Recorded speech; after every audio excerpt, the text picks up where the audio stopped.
Assalamualaikum warahmatullahi wabarakatuh. Kami dari kelompok 8. Di sini kami akan mempresentasikan hasil diskusi kami terkait tugas responsi 2 praktikum OSK. Sebelumnya, perkenalkan nama saya Redi Biru Prawira dengan NIM L0125-090. Pada kesempatan kali ini, saya akan mempresentasikan jawaban untuk soal nomor 1, yaitu jelaskan secara rinci apa yang terjadi ketika seorang pengguna mengetik huruf A pada keyboard. Huruf tersebut muncul di layar aplikasi pengolah teks, kemudian dokumen disimpan ke dalam SSD. Nah, sebenarnya untuk nomor satu ini itu kami bagi menjadi dua alur. Alur satu itu menjelaskan proses dari ditekannya tombol A sampai muncul di layar monitor yang akan dijelaskan oleh saya. Lalu ada juga alur dua, yaitu ketika dokumennya ini ditekan tombol save hingga tersimpan ke dalam SSD yang akan dijelaskan oleh teman saya Hanif Rafa. Nah, pada bagian ini saya akan menjelaskan bagaimana proses ketika pengguna mengetik huruf A pada keyboard hingga huruf tersebut akhirnya muncul di layar monitor. Itu ada komponen pertama yang namanya keyboard atau input device. Nah, proses ini dimulai ketika pengguna menekan tombol A pada keyboard. Nah, keyboard ini itu berfungsi sebagai input device, yaitu perangkat yang menerima masukan dari penggunanya. Setelah tombol ditekan, keyboard controller akan mendeteksi tombol tersebut dan mengubah menjadi scan code. Scan code ini dapat disebut juga dengan kode yang mewakili posisi fisik tombol pada keyboard. Scan code ini kemudian akan diteruskan ke tahap berikutnya agar diproses oleh komputer. Lalu tahap berikutnya ini yang tadi sudah disebut itu adalah interrupt controller. Nah, setelah scan code terbentuk, data tersebut akan dikirim ke interrupt controller. Komponen ini akan bertugas mengirimkan sinyal interrupt ke CPU sebagai pemberitahuan bahwa ada input baru dari keyboard yang harus segera diproses. Dengan mekanisme interrupt ini, CPU tidak perlu terus-menerus mengecek keyboardnya. Namun, CPU ini hanya akan merespon uh, ketika ada input yang masuk. Hal ini sesuai dengan konsep interrupt driven input output. Nah, selanjutnya setelah dari interrupt controller itu akan masuk ke komponen CPU. CPU ini akan menerima sinyal interrupt, lalu CPU akan menghentikan sementara proses yang sedang dijalankan. Agar agar proses tersebut dapat dilanjutkan kembali nanti, uh, CPU ini akan menyimpan kondisi proses seperti isi register dan juga program counter. Tidak hanya itu, saat CPU menerima input huruf A, ketiga komponen di dalam CPU seperti register, terus control unit, ALU, itu bekerja melalui siklus fetch, decode, dan execute. Nah, pada setiap tahap, control unit, register, dan ALU saling bekerja sama sesuai perannya untuk memproses instruksi. Nah, tahap pertama yaitu tahap fetch, yang mana yang bekerja itu control unit, yang mengambil instruksi program dari RAM. Misalnya, instruksi milik driver keyboard atau sistem operasi yang digunakan untuk menangani input dari keyboard. Lalu selanjutnya masuk ke tahap decode, ini yang bekerja masih control unit, yang menerjemahkan instruksi tersebut agar dapat dipahami oleh CPU, sekaligus menentukan langkah yang harus dilakukan. Nah, yang terakhir itu ada tahap execute. Nah, pada tahap execute ini CPU menjalankan instruksi tersebut. Lalu pada tahap ini ada dua komponen yang bekerja, yaitu register yang digunakan untuk menyimpan sementara data atau hasil proses yang dapat diakses dengan cepat. Lalu ada komponen kedua yaitu ALU untuk membantu melakukan operasi logika atau aritmatika sederhana yang diperlukan. Nah, dari proses ini dapat dilihat bahwa control unit, terus register, dan ALU itu bekerja sama di dalam CPU. Control unit ini mengatur jalannya instruksi, register menyimpan data sementara, sedangkan ALU membantu melakukan operasi yang dilakukan sehingga CPU dapat memproses input dengan cepat. Nah, setelah setelah saya menjelaskan ini, tadi yang dari sini yang dari interrupt, CPU ini akan mencari alamat interrupt handler untuk mulai menangani input dari keyboard. Nah, lanjut ke komponen keempat yaitu driver keyboard. Tadi kan sudah dijelaskan setelah CPU selesai menangani interrupt, CPU menjalankan driver keyboard sebagai interrupt handler. Nah, driver ini akan membaca scan code yang diterima dari keyboard controller. Kemudian, driver ini menerjemahkannya menjadi karakter A yang dapat dipahami oleh sistem operasi. Nah, dari sini lanjut ke komponen selanjutnya, itu sistem operasi. Selanjutnya, karakter A yang dapat dipahami oleh sistem operasi akan diterima oleh sistem operasi. Lalu sistem operasi ini akan menyimpannya terlebih dahulu pada buffer input, kemudian meneruskannya uh, ke aplikasi pengolah kata yang sedang aktif seperti tadi, seperti apa ya? Microsoft Word, terus Notepad. Nah, pada tahap ini sistem operasi berperan sebagai penghubung antara driver ini dengan aplikasi. Makanya ini ada di tengah-tengah. Lalu lanjut ke komponen selanjutnya yaitu aplikasi pengolah kata. Sebenarnya ini tidak ada di PDF yang keterkaitan antar komponen, namun pada soal ini itu terdapat kata layar aplikasi pengolah kata, pengolah teks atau pengolah kata. Makanya di sini itu masuk ke dalam komponen. Nah, aplikasi pengolah kata ini bakalan nerima karakter A dari sistem operasi yang tadi sudah dikirimkan oleh sistem operasi. Nah, aplikasi ini kemudian menambahkan huruf tersebut pada posisi tempat si pengguna sedang mengetik dan memperbarui isi dokumen yang sedang diedit. Namun, perubahan ini belum disimpan secara permanen, tetapi masih disimpan sementara di komponen RAM. Nah, lalu lanjut dari komponen selanjutnya RAM. Nah, dari yang tadi kan terlihat bahwa RAM ini komponen yang berfungsi sebagai memori utama yang menyimpan sementara data aplikasi yang sedang berjalan, termasuk karakter A yang tadi sedang diproses pada dokumen yang sedang diedit. Penyimpanan sementara di RAM ini memungkinkan aplikasi bekerja dengan cepat sebelum nantinya akan disimpan secara permanen ke dalam SSD yang akan dijelaskan oleh teman saya nanti. Setelah dari RAM, lalu ada namanya komponen sistem bus. Sistem bus ini sebenarnya uh, nggak habis RAM doang, tapi sistem bus ini itu sistem yang digunakan menjadi jalur komunikasi yang menghubungkan CPU, RAM, dan GPU sehingga data karakter A dapat dikirim ke komponen berikutnya. Makanya di sini itu pada diagram ini saya beri garis titik-titik itu sebagai tanda bahwa bus sistem ini dapat menghubungkan GPU, RAM, dan juga CPU. Nah, dari situ lanjut ke komponen yang hampir terakhir yaitu GPU. Nah, sebelum ditampilkan ke monitor, GPU ini bakalan menerima data tampilan karakter A yang dikirim oleh RAM tadi melalui bus system. Nah, GPU inilah yang akan mengolah data tersebut menjadi sinyal video yang akan siap ditampilkan pada monitor. Nah, pada tahap terakhir ini komponennya yaitu monitor. Monitor ini menerima sinyal video yang tadi dikirimkan oleh GPU, kemudian menampilkannya sebagai huruf A pada layar aplikasi pengolah kata atau pengolah teks. Pada tahap ini, pengguna atau saya akhirnya dapat melihat hasil dari tombol yang telah ditekan sebelumnya. Mungkin itu yang dapat saya jelaskan untuk alur 1, selanjutnya alur 2 akan dijelaskan oleh teman saya. Baik, perkenalkan nama saya Andi Faramizar dengan NIM L01250014. Sini saya akan melanjutkan pembahasan dari soal 1 yang sudah dijelaskan oleh teman saya yang menjelaskan dari input keyboard sampai tampilan layar monitor. Nah, sekarang saya akan menjelaskan bagian penyimpanan file dari komen Ctrl S sampai file tersimpan di SSD.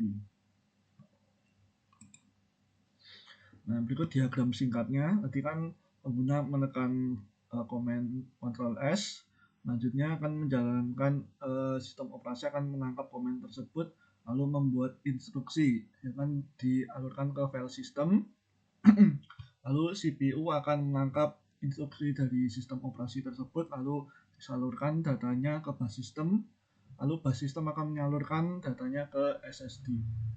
Itu singkatnya penjelasannya ada di sini. Yang pertama sistem operasi. Nah, setelah pengguna menekan tombol command shift di Ctrl S, nah, sistem operasi ini meminta data yang ada awalnya kan di RAM untuk ditulis secara permanen ke penyimpanan. Untuk ini SSD.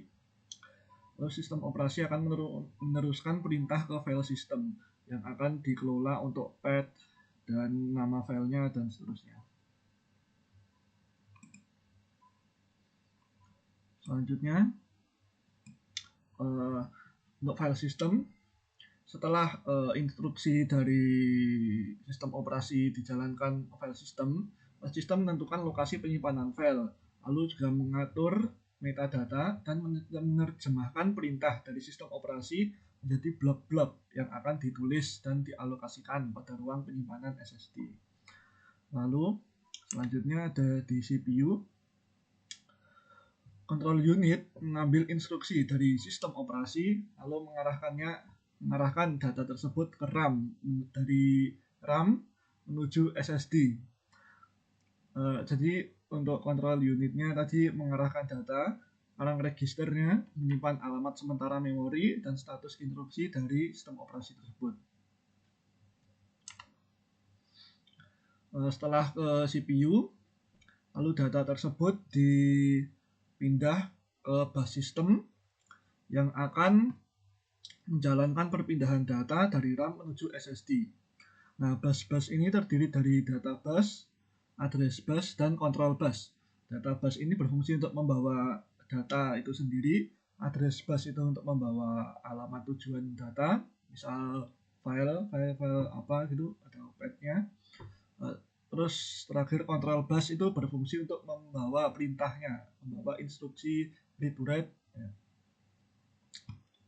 Selanjutnya dari data dari bus system dibawa ke tempat terakhir yaitu SSD. SSD menerima data dari bus system dan mengatur penulisan ke non-flash memory. Nah, proses penulisan ke non-flash memory ini meliputi pemetaan alamat logis ke alamat fisik chip NAND, penyebaran tulisan data yang secara merata agar SSD tidak terlalu rapat, lalu terakhir menuliskan data ke SSD secara permanen. Nah, itu saja pembahasan studi kasus soal 1 yang awalnya dari input pengguna menekan tombol A, lalu tampilan ke monitor, dan terakhir pengguna menekan Command S, Ctrl S, lalu menyimpan file tersebut ke dalam komputer. Sekian itu saja penjelasannya. Perkenalkan, nama saya Rangga Budi Satria dengan NIM L0125-143. Lanjut ke bagian soal nomor 2 tentang investigasi sistem berdasarkan log. Di soal nomor 2 ini terdapat studi kasus, yaitu seorang administrator sistem yang menerima laporan bahwa sebuah komputer mengalami penurunan performa yang signifikan. Nah, di sini disediakan 4 file log untuk bisa dilakukan investigasi. Berdasarkan 4 file log tersebut, kami disuruh untuk menganalisis 5 komponen tersebut. Nah, yang pertama adalah mengidentifikasi komponen sumber masalahnya. Jadi berdasarkan 4 file log tersebut, komponen yang paling mungkin untuk menjadi sumber masalahnya itu adalah RAM-nya atau memori utamanya. Nah, di sini alasannya itu terlihat bahwa pada file CPU log-nya itu beban kerja CPU-nya terbilang masih cukup rendah, yaitu di angka 14% dan berada pada suhu yang aman, yaitu di angka 50 derajat.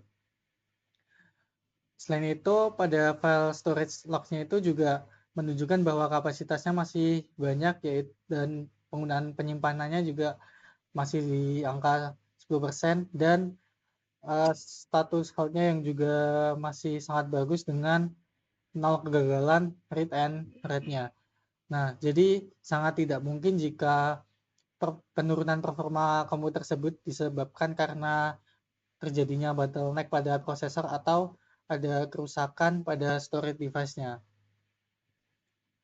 Nah, kemudian pada file memory log-nya itu jumlah RAM yang tersisa itu tinggal 120 MB, di mana hal ini itu mengindikasi bahwa memori fisiknya sudah kehabisan ruang yang sedang berjalan.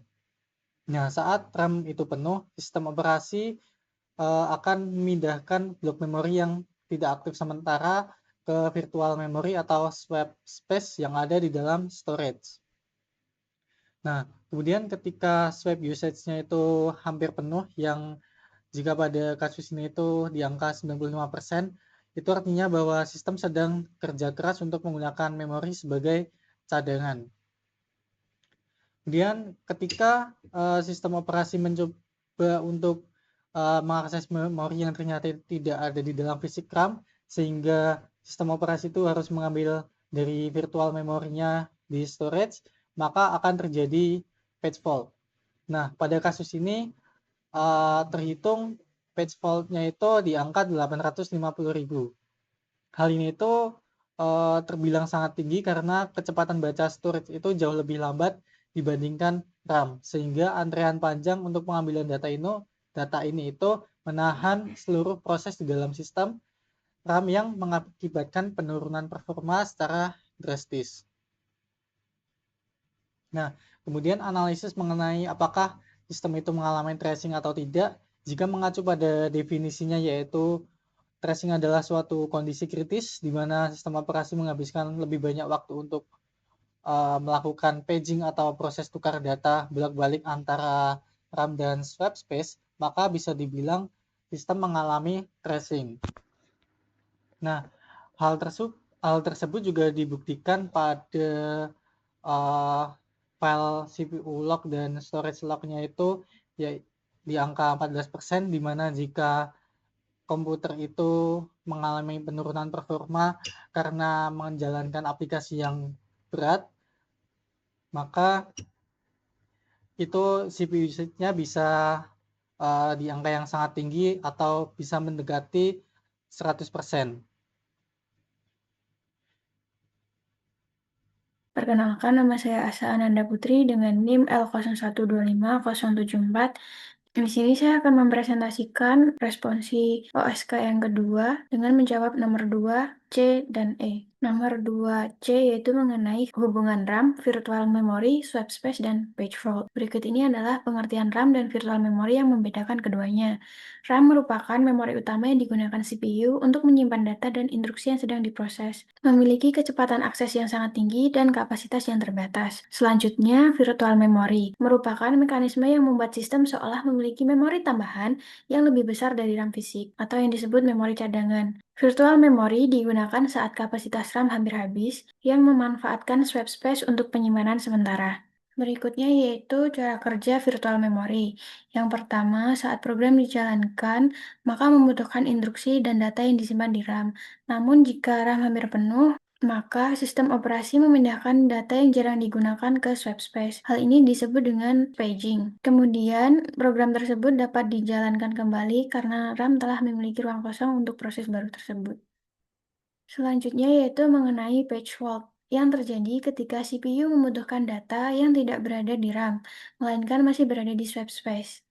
Alurnya yaitu CPU membutuhkan data yang kemudian data tersebut ternyata tidak ada di RAM, terjadilah page fault, maka sistem operasi akan mengambil data dari swap space, kemudian data dikembalikan ke RAM, maka CPU dapat melanjutkan proses program. Page fault ini sangat normal, namun apabila terjadi terlalu banyak dan terlalu sering, maka akan menurunkan performa. Seperti pada nomor 2 terdapat kasus page fault count-nya terdapat 800.000 sekian dan swap usage-nya 95%. Hal tersebut membuat performa menurun. Selanjutnya, solusi untuk mengatasi permasalahan pada nomor 2 ini, yang pertama, kita dapat menutup aplikasi atau proses yang tidak perlu, menghentikan aplikasi yang menghabiskan RAM paling besar dan tidak diperlukan melalui Task Manager atau sistem monitor pada Linux. Kemudian, mengurangi jumlah aplikasi yang sedang berjalan bersamaan, terutama aplikasi seperti browser yang memiliki banyak tab, video editor, maupun aplikasi desain grafis. Selanjutnya, mengoptimalkan virtual memory atau swap space. Menyesuaikan ukuran swap space agar sistem memiliki ruang cadangan yang cukup ketika RAM hampir habis untuk mencegah sistem mengalami kegagalan alokasi memori. Yang keempat yaitu mendeteksi dan memperbaiki memory leak. Mengidentifikasi aplikasi yang mengalami memory leak untuk melakukan pembaruan,